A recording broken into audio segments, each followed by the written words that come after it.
Mineral வாட்டரை சூடுபடுத்தி ஆற வைத்து குடி அருந்துவதால் எந்த பாதிப்பும் வராது.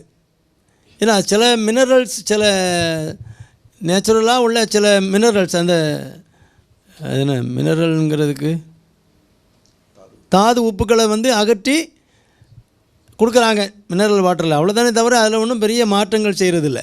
அடுத்தால ஃபில்ட்ரு பண்ணுறாங்க. ஃபில்ட்ரு பண்ணும்போது ஒரு சில கிருமிகள் அதில் ஃபில்ட்ரு ஆகிடுது. சில வைரஸ்கள் அழியாமல் கூட இருக்கலாம். அதனால் நீங்கள் ஃபில்ட்ரு தண்ணியை ஆர்ஓ பிளான்ட் ட்ரீட்மெண்ட் பண்ண அந்த ஃபில்ட்ரு தண்ணியை சூடு பண்ணி குடிக்கிறது இன்னும் ஒரு கூடுதல் பாதுகாப்பு தானே தவிர அதில் ஒன்றும் கெடுதல் ஒன்றும் வராது.